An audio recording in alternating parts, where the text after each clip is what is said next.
Now you can listen live or play any of your favorite programmers' podcasts using your smartphone. Don't miss out on the free KMET smartphone apps. Go to KMET1490am.com and download your free phone app today. The Inner Voice Show is a dialogue between the host and the listeners about their relationships. This show is not an attempt to assess, diagnose, or treat any mental health or illness condition. Please consult your physician, psychiatrist, or psychotherapist for personal matters.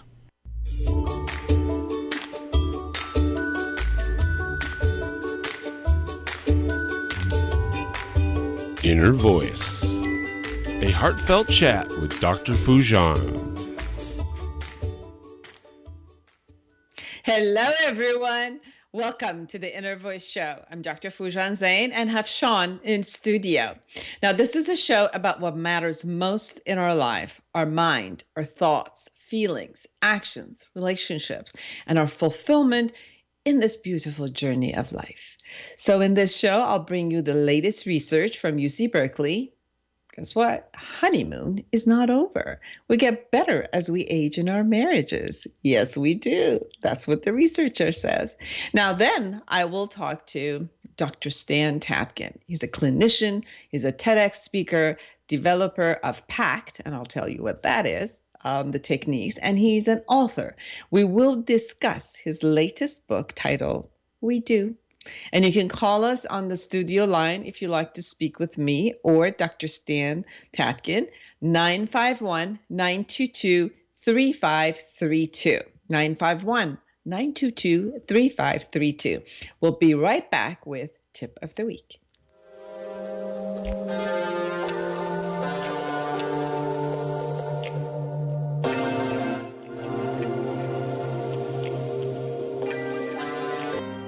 Hello, I'm Dr. Foojan, and I have great news for you.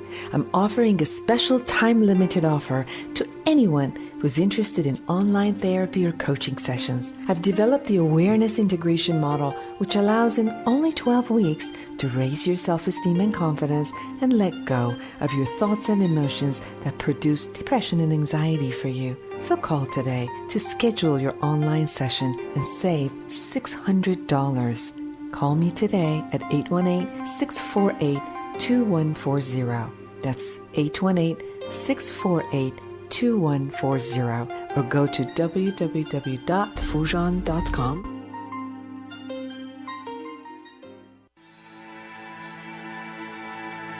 Welcome back. So this is the Inner Voice Tip of the Week. Now, this week I have been looking into the notion of loyalty. A strong feeling or support or alliance. That's what the dictionary says. We all have experienced the experience of loyalty. Now, how do we choose to be loyal to people or an ideology? Loyalty makes us feel better about us, pretty much. We give ourselves value for supporting and honoring our mate, our family, friend, boss, career, or a group. When we feel that we're loyal to someone, obviously we honor ourselves first because we feel there's a significance that we're offering into a relationship. If I'm giving my commitment and my loyalty to you, obviously I matter. We also assign importance to who we are and what we bring into the relationship, as well as assigning value to the person and the relationship. So obviously they have to have some value for us that we want to be loyal to them. This value could give us a personal meaning. It could give us a financial benefit, give us significance, any of those. Now, interestingly enough, loyalty is one of those values that for some reason we all have an expectation of it being reciprocal. When we are loyal in a relationship, we expect the same back and get hurt when the opposite is perceived. Although the reality is that loyalty does not get created automatically, reciprocally. It has to be probably agreed upon, committed to, but most of us have that kind of an untalked expectation from each other. There are also times that we choose to release our loyalty to someone, most of the time without them probably knowing. And we want to move on, not hold the same importance or significance to or the commitment to the relationship. Have you noticed why and how and what? makes you break your loyalty. When you no longer see the benefit, or that breaking the bonds gives you more freedom to give your attention to someone else or another cause. When this break is done without proper communication to the person or a group that we have been given our gift of loyalty to, or at least have expected it since you had offered it, then the person feels betrayed. This is seen in couples in the form of infidelity. It's seen in couples when their loyalty moves from their mate into maybe their children or work or their other family. It's seen at work with a coworker or a boss or a company at large. We just no longer are loyal to them because our benefit's not there, or we see something that we don't like and we perceive that they're no longer loyal to us, so we lose it. And even sometimes to societies, countries, ideologies. We just at one point we really hold them in a high regard, and at another point we might still hold them on high regard, but not want to keep our loyalty to them. So do people at times change their loyalty and move on from the relationship? Yes, they do. Yes, they do. However, let's be responsible and have a completion communication. So to prepare and inform the person, especially if they're your mate, if they are someone it's a partner, if it's someone at work, if it's a friendship, informing the person that some things have happened that have shifted our relationship with them, and for them not to expect the same thing. And even if we're taking it away because we expected loyalty from them and they didn't give it to us, and that's why as kind of like a revenge or as a reaction, we're taking our loyalty away, then we might want to express and converse, however that it is comfortable for you. This might appear to be odd and difficult at first, but trust me, it is much more painless than the price we have to pay when the person feels betrayed by us. I've seen this in marriages where when there has been a conversation about it, although the pain is there, but the pain can be taken care of, and connections reappear in many other formats when they know. I've seen this at work. I've seen this with friendships where the other person, when they feel betrayed by us or we feel betrayed by them, then the anger and the resentment and the revenge and all of the energy that is charged around it is much worse. So the point would be much easier that if you are choosing to leave your loyalty to someone, talk about it. And if you were expecting loyalty from someone and you don't see it, maybe you'll converse about it and then release that expectation so that it could be easier for you and you could be free from both sides of the conflict. And if you choose to be loyal to someone, at least if you have an expectation of it to be reciprocal, at least talk about it so that you're both in agreement and you don't hold higher expectation that is really there and therefore then feel betrayed when it's not. So I hope that helped. We'll be right back with the latest research from UC Berkeley about being happy in marriages.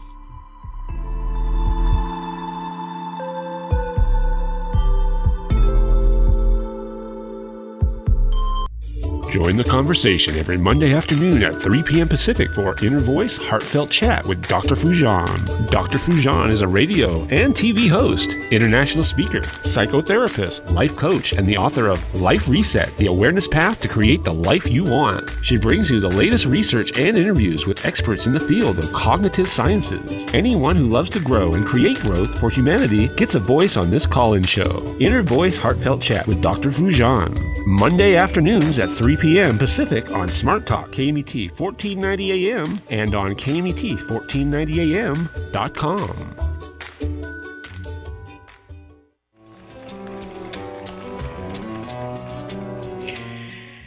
So, honeymoon long over?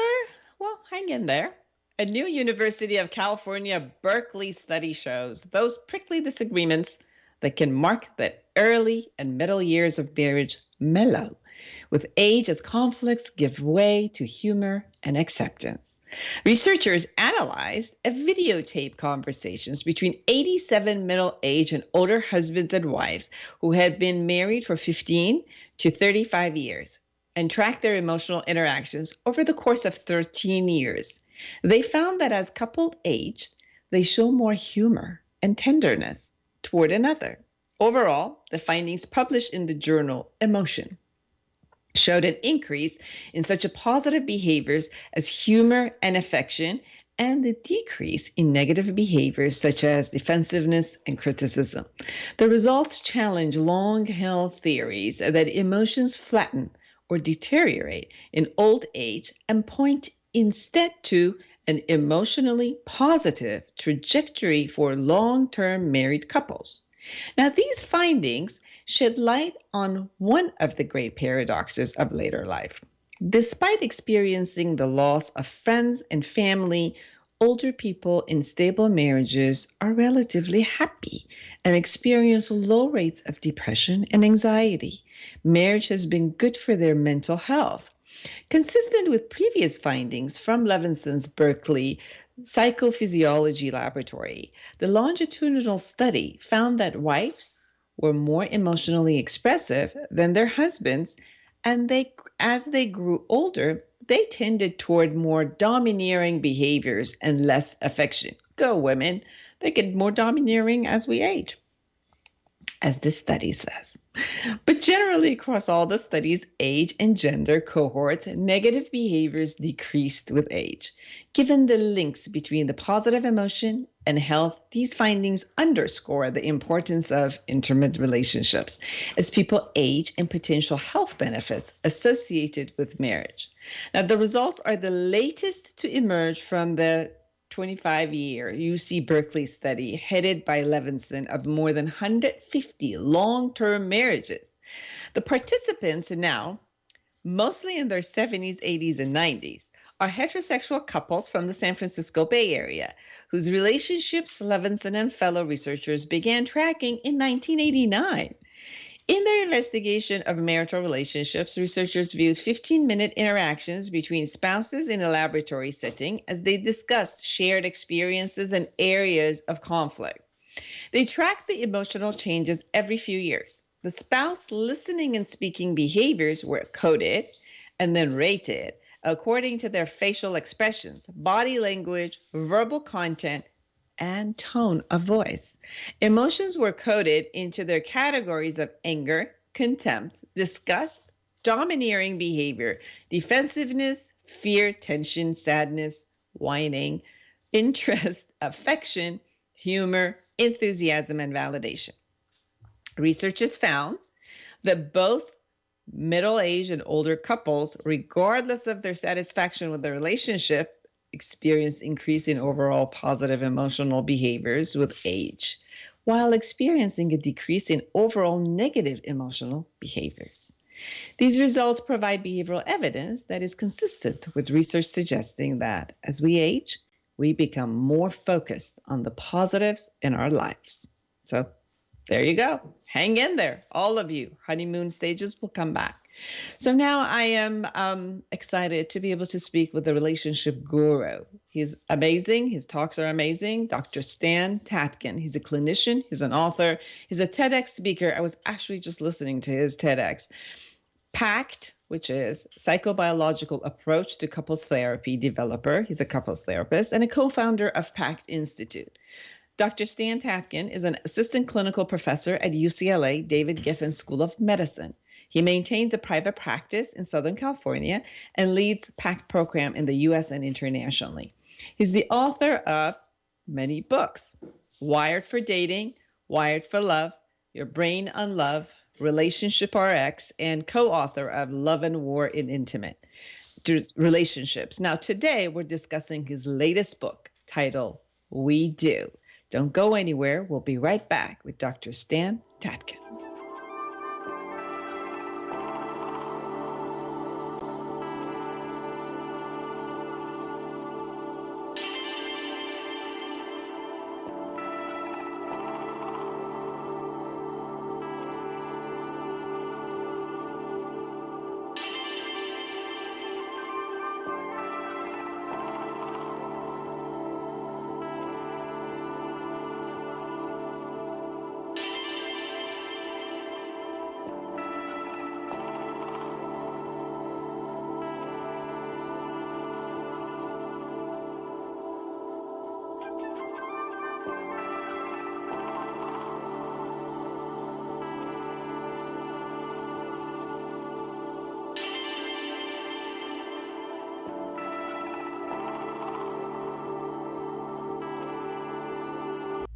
Join the conversation every Monday afternoon at 3 p.m. Pacific for Inner Voice Heartfelt Chat with Dr. Foojan. Dr. Foojan is a radio and TV host, international speaker, psychotherapist, life coach, and the author of Life Reset, The Awareness Path to Create the Life You Want. She brings you the latest research and interviews with experts in the field of cognitive sciences. Anyone who loves to grow and create growth for humanity gets a voice on this call-in show. Inner Voice Heartfelt Chat with Dr. Foojan. Monday afternoons at 3 p.m. Pacific on Smart Talk KMET 1490 AM and on KMET1490am.com.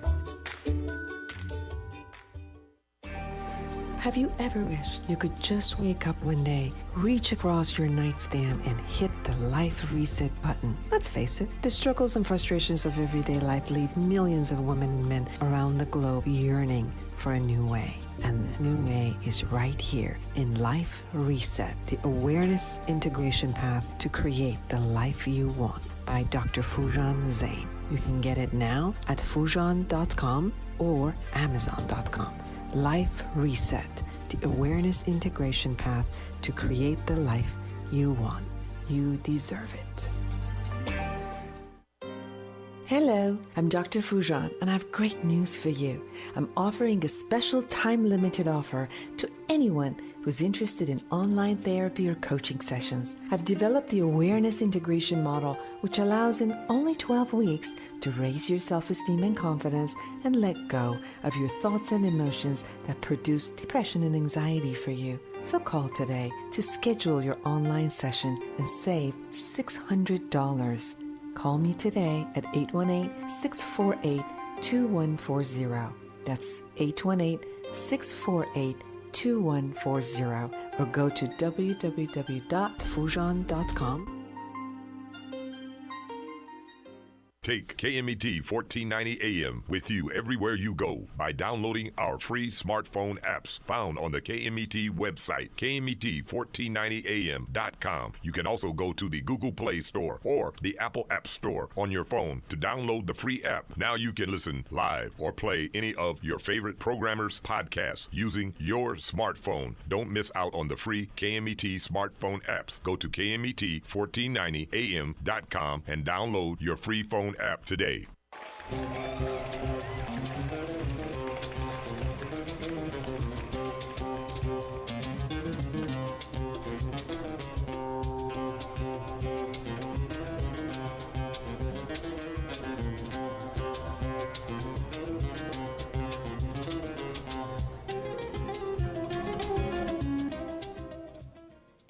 Welcome back, everyone, to the Inner Voice Show. I'm Dr. Foojan Zeine, and I am so excited to have Dr. Stan Tatkin with me. Welcome to my show. Hi, Foojan. Nice to see you. Nice to see you again. I was just telling everybody that I was watching your TEDx. I love it. I think everybody who's out there, you've got to go and check out TEDx, and check out. You put very complex ideas in such a beautiful, pleasant, and easy way of understanding. I loved it. So, oh, thank you. So let's talk about your latest book, We Do. Sure. I went over it this past week. So everyone, not only he goes through every level of explaining, but he also has a lot of dialogues between him and the clients. And so you could get into and feel it, like you could find yourself in the book. So we're going to talk a little bit about some of the ideas that are in the book and then have a dialogue about it. So the first one is, we do different than I do. Right. So can you talk about that? Well, we're trying to move the field and move our culture away from meism, I-ism, which we've done very well over the past several decades, into weism, back to an idea of interdependency, which is actually how we're wired. And so we do have several meanings to it. One is it's not I do, it's we do. But also it speaks to something I write about, which is an override on the human condition, which is shared principles of governance. This is what we do. This is what we don't do. We put the relationship first. We tell each other everything. We have each other's backs. This is a way that we can protect each other and from our, let's say, animal nature, by having these principles or social contracts based on fairness, justice, and mutual sensitivity. You said something that's very important, which is we have each other's back. And I've sensed this a lot when in my own relationship and in the couples who come to see me. And it's interesting how at the beginning we have that sense of the two of us becoming us, and the us is important. And then somehow after the honeymoon stage, then we get into this place, which is you against me or you versus me. And then somehow I have to survive this type of a relationship. And sometimes I put this essence of who you are in my mind. And sometimes I put a nasty part of you, which I believe I don't like, and I create this type of a monster in my head, and then now I'm trying to survive this monster that I created every day and on an automatic level, and it really ruins the relationship. Yeah, this is the human condition. Mm-hmm. The human condition is several-fold. One is we're automatic creatures. Most everything we do is automatic and reflexive and driven by memory and recognition systems that are lightning fast. So when we get to know each other, we're novel and we don't assume too much. We're not yet deep family, but once we really start to depend on each other, that's when our memory of what happens when we depend on others begins to emerge, and we start to act and react in ways that protect ourselves from what we remember is going to happen. We're going to be engulfed. We're going to have our freedoms taken. We're going to have our stuff taken. We're going to be abandoned, rejected, punished. All these things based on real experiences that aren't current, but they feel current. And so our brain, which is constantly picking up information through the face, voice, movements, words, and phrases, we're constantly misunderstanding each other most of the time. We're making errors of attribution. We're moving too fast because real time actually is too fast. We mostly don't know what we're doing much of the time. And instead, we're making things up. We're filling in blanks where they shouldn't be filled in. And we're using a brain that has at birth a negativity bias, which means all things being equal, it goes negative. And this is for survival purposes. Yes. So we'd like to think that love and war are completely separate, but we are built more for war than love. Mm-hmm. And we know this because even our 3-year-old or a 5-year-old can make us feel very angry and feel that we're being threatened. This is a very easy condition for us to reproduce.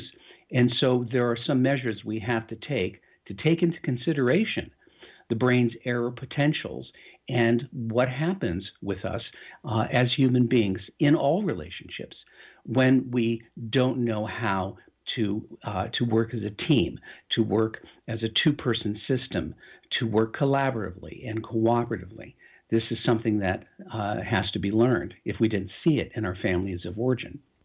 And you talk about secure functioning relationships, which you explain as providing safety and security to each other, management of our own emotional state, and then kind of like co-managing each other's emotional state, being cooperative and collaborative together, accepting each other as who the other person is, and proper management of the thirds, maybe our children, maybe our family.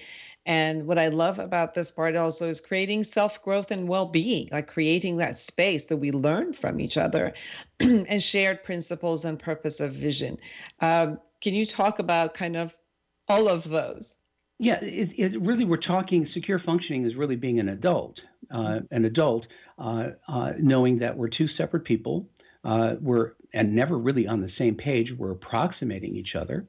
All people are disappointing. All people are annoying. Everyone's a burden, if you're alive and breathing. And so we understand these things, and we accept that we're perfectly imperfect, right? Good enough is perfect, as long as we both agree on big ticket items. For instance, a society that believes thou shalt not kill depends on people absolutely sticking to that belief. We wouldn't be safe if somebody said, I'm working on it. No, you can't. That's what they have been saying, Stan, for a while at this point. Exactly. No, in this relationship, the smallest unit of a society, you can't work on it. I need that assurance.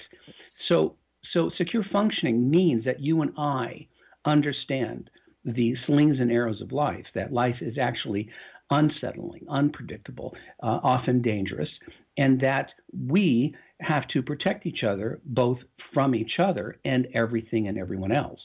Therefore, we have to agree on how we're going to govern each other so that our animal natures don't take over and do what everyone does, which is whatever they want. These shared principles of governance have to do with doing the right thing that we both believe in that serves a personal and a mutual good during the times when we don't feel like it. And that's really important. Doing what we feel like it is comes natural. But doing the right thing and protecting our interests, and our interest is that we're mutual stakeholders in maintaining a safe and secure relationship that is mutually supportive, mutually protective. That frees up resources to do everything else, including grow and develop, but also to become better people.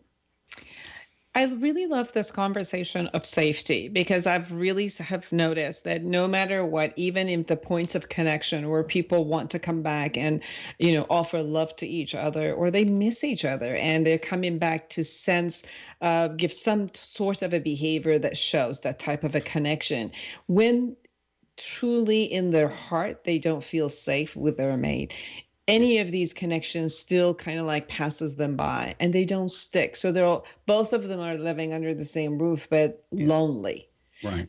So that creation of that safety is so important. Talk a little bit about that, how to create that safety. You also have talked about couple bubble. Right. Which is a place of rest and relaxation and restoration, a place to be fully yourself, a place of vitality, encouragement, full faith in your partner, understanding, compassion, and forgiveness. Right. Well, a couple bubble basically is our agreement to protect each other in public and private, to minister to each other when in distress, to put the relationship first, to be fully transparent and honest, because if we're governing each other and everybody else, the right hand has to know what the left hand is doing. We are leaders. We present to the world as a team. In reality, we are, because we depend on each other for our very lives. If we don't trust each other, we can't operate. If we are afraid the relationship won't exist tomorrow, maybe it won't, we can't operate, right? That takes up too many resources. We have to be each other's confidants, be experts on each other. We have to do things for each other that nobody wants to do unless they get paid a lot of money. It's an expensive gig. Yes. And one that involves shared power. Shared authority, two bosses because they say so. And that builds a kind of mutual respect that is earned on a daily basis, a different kind of love that exists in romantic love. This kind of love comes from respect, trust, reliability, radical devotion, radical dedication. It is something that disciplines us, focuses us, makes us better than we ordinarily would be. And of course, it reaps a tremendous amount of rewards if both people play fair. And that's where fairness and justice and mutual sensitivity comes in. It has to be based on that, or it cannot work. And we all come, obviously, from a background. Some of us from a very loving family, and some of us from not such a loving family, or even a traumatized background. So when we come to a relationship, we come with all of those expectations, whatever it was. So if we came from a family of love, then we have those types of expectations from the person who's in front of us, maybe even particularly that type of expression of love. Or if we've been traumatized as a child or in our family systems or in a relationship with our parents, we also somehow come with exactly the same type of expectation. Sometimes we even provoke just to get the same type of reactions from our mate, the same way that we got reactions from, our parents. I recently, I think last week, I was watching myself. And it was interesting that with a very, very small, minute actions, I will go, my negative brain goes immediately into, I'm going to be betrayed. And then my whole system shows up. It's like watching, how am I going to be betrayed? Right. And thank God I was observing this part of myself. And I wasn't really amused, but I felt bad for that part of myself. And then how I needed to manage. But Stan, it sucks energy. It really sucks a lot of energy and I've been someone who's been in therapy for 20 years and I really worked on myself and every day I work on myself and I still saw how much our automatic negative expectations and brain activities and traumas kind of like, it's like a fabric of our personality shows up all the time in our relationships. Yeah. What do you say about that? We're memory animals. Everything we do is by memory. Everything we do is by memory. Very little is done, in terms of unique and novel, brain calculations and new things. Most of the time, we're conserving energy. That's what nature does best. And we're taking shortcuts, relying on experience, past experience. We are predicting based on past experience. We're either living in the future or we're remembering the past. And we have a brain that's constantly calculating, constantly comparing, constantly being aware of what's missing. And, here's the thing. We've never lived outside of our heads and we never will. That's where real interaction, being present with another person, being in their eyes, paying attention to the face, to the eyes, to the pupils, to real-time details, that grounds us in the present moment, because then we can actually start to act and react in ways that are contingent, not automatic. Otherwise, we're mostly making things up. We're mostly filling in blanks with things that we don't know because that data is missing. That's happening all the time. It's happening with communication. People think their communication is accurate. It isn't. We're not being clear. We're not being understood much of the time. We only think we are. What could go wrong with that, right? Our memories are unreliable, yet we'll fight to the death that my memory is right, your memory is wrong. That's completely a fallacy. We think our perceptions are exactly true, but perceptions are like a funhouse mirror. If my state changes, my perceptions change. And memory changes with state. State changes memory. This is the kind of brain we're dealing with, and yet we hold each other accountable to lots of things that are really mistakes, errors of attribution, and just basically the human condition of being rather stupid most of the time. So, if people could understand how difficult it is to stay friendly and to stay out of threat, and we're more mindful, we're more formal again, because one of the things that happens in relationship is people lose their formality. Yes. And they run roughshod over the other person. They, don't say things to fill in blanks, leaving it up to the other person's imagination. They don't fix injuries quickly, leading to memory that has to be litigated again and again. I mean, these are all misunderstandings of how the brain works and how human beings actually operate. Most of it isn't personal. Well, it isn't, but people do take it very personal. And that's the thing. Yeah. absolutely take it personally, which is why and we look around, you can see what happens. People do go to war. People do fight. People keep grudges for decades, mostly because of misunderstandings on the micro level. Very much. Now, when we talk about the style of communication, I know that one of the styles that you consistently foster and talk about, and in your couples retreat, you bring people in the space of looking at each other's eyes, creating safety, bringing, the love and concept of, reconnection. Before that, though, I also want to ask you how. When couples are furious with each other due to their perception and all of the stuff that has gotten kind of activated in them and the stories they already made up, the monster they already created, right. They're furious with each other. And I've also noticed with them that even in that moment when they're looking at somebody's eyes, they're not really looking at the other person's eyes. They're looking at him as if that person is a mannequin or an object, and they can just, open their wrath of, fume at them, although they're looking at them. And the reaction that happens in people's body language in that they're confronted as two people who are in a, boxing ring, and they're going at each other, and they have to, again, survive that moment. What are your suggestions to couples who obviously get very angry at each other and they're comfortable with expression of their anger at each other, and they're like vomit each other, anger at each other? What would be your suggestion to them before they get to how to create that safety that you talk about? Well, people must remember they're in a two-person psychological system, not a one-person system. Yes. Nothing I do to you won't come back right back at me. Right? If you go down, I go down. And we're both responsible for forest fires. We're both responsible for nuking each other. We're both responsible for careening off the edge of the cliff.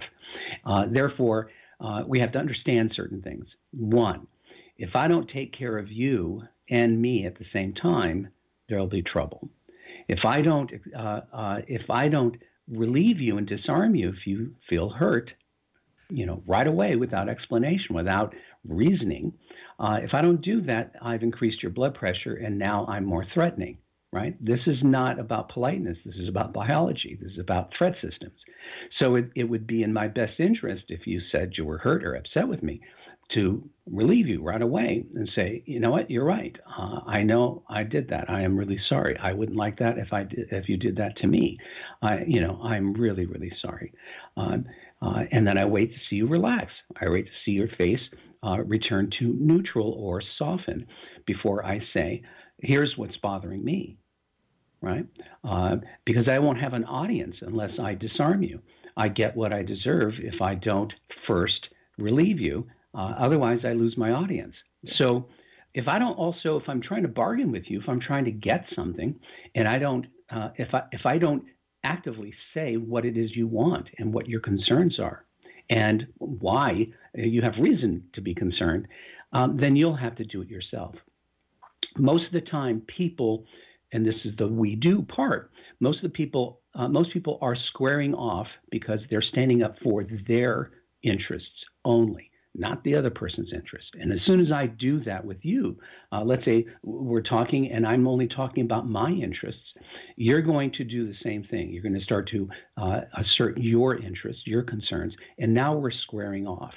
That's the beginning of war. That's the beginning of the fight you're talking about. We're not considering that. We're both responsible for the tone of this.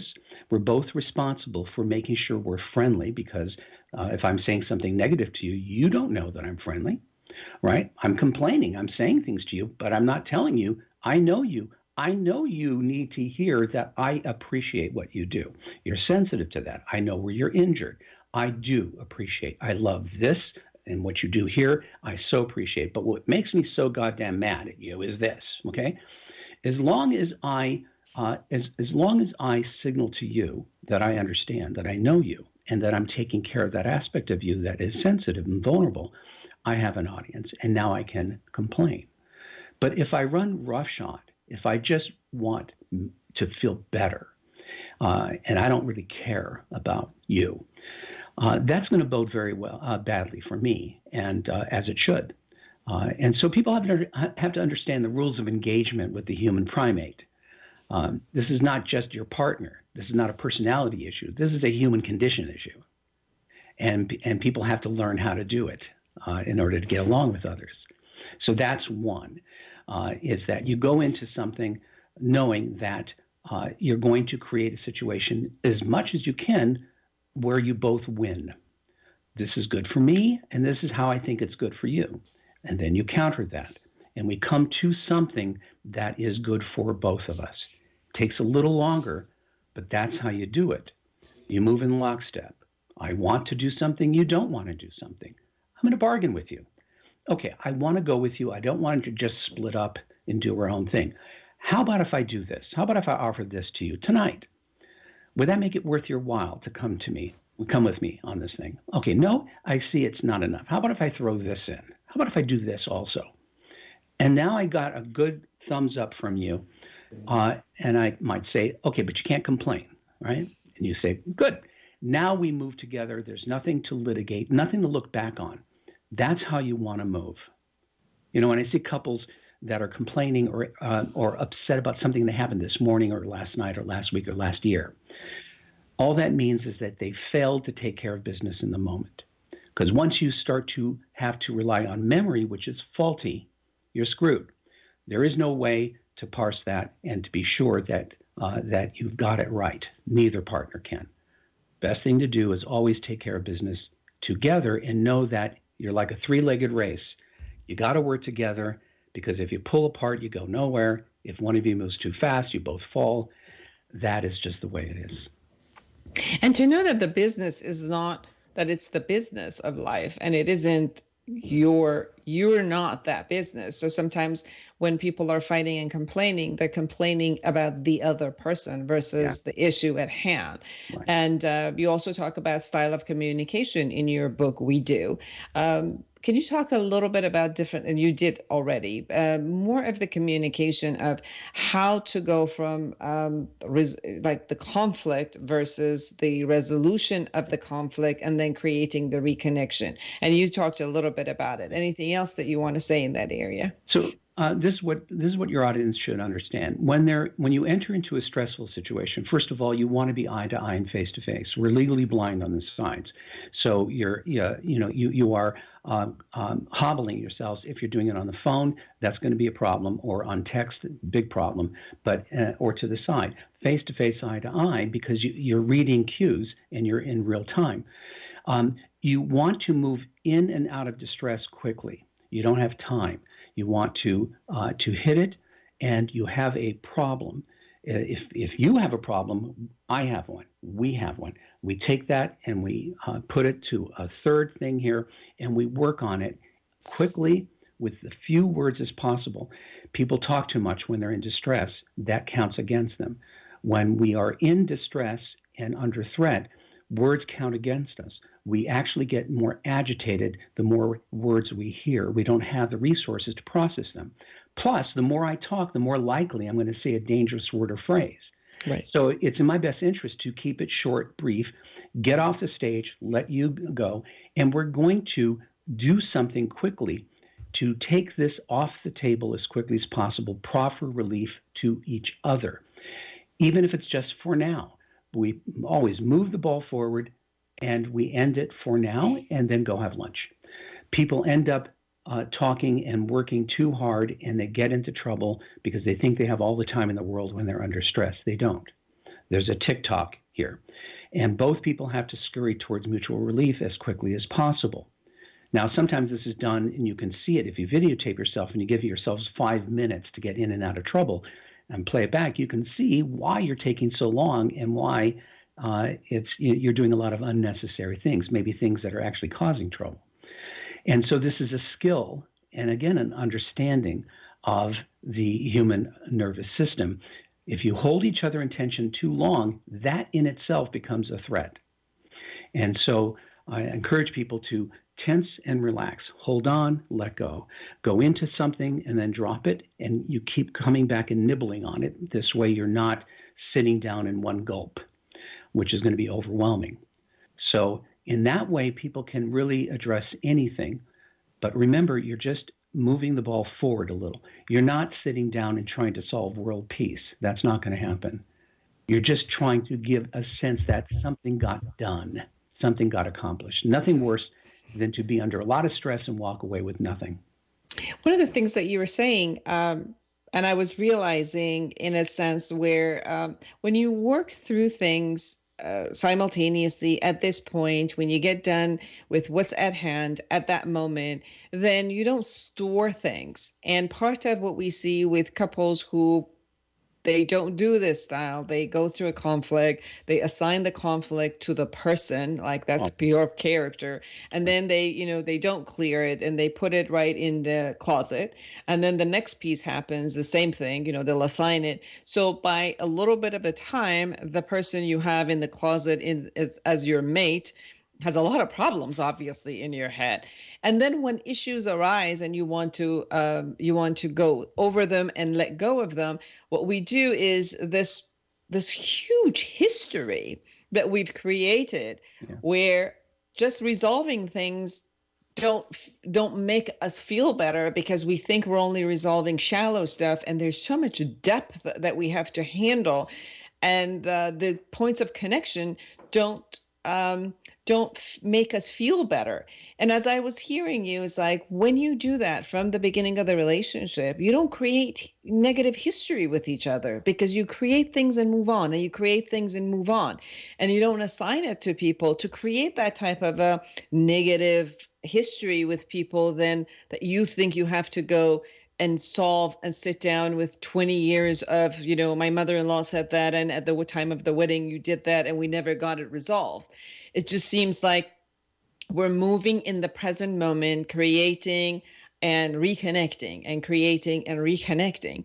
And that's the beauty of the essence of being present together and really being committed to resolve, not being committed to I'm right and I'm going to hold a grudge, but being committed to resolve and reconnect again. You can be right or you can be in a relationship. Yeah. And besides, hopefully, after what I said, nobody can be sure that they're right about anything. We humans carry a lot of hubris about this and pride. But if the relationship comes first, if the relationship is the golden goose, then we yield to it, because anything we do that hurts our partner is going to come right back to us. This is about harmony. This is about getting along. This is about ensuring each other's comfort, well-being. We can either do this and create a mutually assured sense of survival and thriving, or a mutually sense of destruction. It's a choice, right?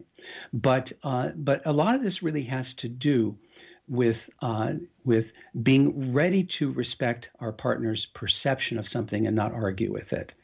That is the key. Yeah. What you just said is amazing key to that. Right.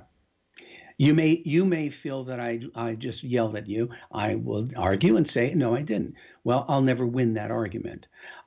If you felt it, if you heard it, if you saw it, then I apologize for doing it. I don't lose anything for that. Nothing. I think I might, but it's not true. It's an illusion. I'm putting the relationship first, which you have to do for me as well. This goes in both directions, right? And so this is what we do. We admit our wrongs. We fold. We yield when the person, our partner, cues us and reminds us that we're doing something foolish reflexively, automatically. We're going to do it all the time. We're automatic creatures. But when you remind me not to do that thing, or that I'm doing it and I don't yield, I start to become too difficult, and we don't want to do that in these relationships. Secure functioning partners commit to making the relationship as easy as possible, because that benefits both people. So neither want to end up being too difficult, because that will blow back on them, right? This is a shared system. This is a shared ecosystem. If I mess it up, I mess it up for me and you. So a lot of this has to do with an idea that that we are the only two people that are going to protect each other, that are going to put each other first. The world doesn't care. And if we're not doing that, then we're no better off together than we would be if we're alone, right? This has to be something where we're doing things for each other. We're taking each other on as burdens. We're making sure that we're both okay at all times. We're both assuring each other absolute, unequivocal sense of safety and security. That's what we do. That is worth $1 million, and most people don't have it. Yes. But we're doing it because we decide to. Yes. Couple more minutes we have. I love this part, and I just wanted to definitely talk about it. You also say know each other as well as you know yourself, but there's also this caveat in there, which is, can you please know how difficult you can be? And this is amazing because most of the times we're so focused as how difficult our mate is being, but have no clue about our behavior and the impact, or the way we express our emotions or perceptions or desires or wants or complaints. We have no clue how it comes up and the impact. So both of them. I have a saying, in couples, there are no angels and no devils. Where there's one, there is always the other. Always the other. That's how that system moves and shakes, right? So I think you're a pain in the ass, but I'm no cakewalk. Yeah. It's not possible. And if I think I am, then I'm the one who's causing your symptoms. Yeah. That's a lot. That I'm causing your symptoms. So the way that I'm being, I am creating who you're being with me at this moment. Yeah. Definitely. Yes. When we're in distress, we do poorly with our theories. We don't come up with pro-relationship theories. We come up with pro-self theories, right? So I'm feeling in pain. I think it's you, right? Could be me, but no, it's you. And that's what we tend to do. And we have to understand that actually can't be true. It's you and me, but I'd be better off thinking, what am I doing? Not what are you doing? What am I doing? Yeah. If partners did that more, they'd be better off. And I usually say, because you're about the only one you have control over, I have control over at least what comes out of my mouth. I might not have full control over what I think and what I feel, but at least I could do that. So it's like really focusing on that. So everyone, the book is We Do by Stan Tatkin, Dr. Stan Tatkin. You can find it in Amazon. You can go to stattatkin.com and find Dr. Tatkin. Go over and look at everything that he does and all of the videos that are on his site. Any last thing, 1 more minute, anything you could ever say that you wanted them to know and you haven't said yet? Well, I would do that, but I also want to tell people, if you're interested in training, go to the PACTinstitute.com, the PACT, P-A-C-T Institute.com, and there you'll also get other information as well.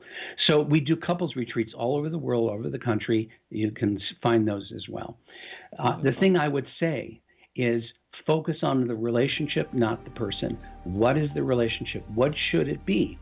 That is good for me and you. If it's only good for me, it cannot work. If it's only good for you, it cannot work. This is your pithy 10 Commandments. Awesome. Thank you so much, Stan, for being with me. For everyone, create an amazing life for yourself and everyone. This week, I'll be with you next week. Bye-bye.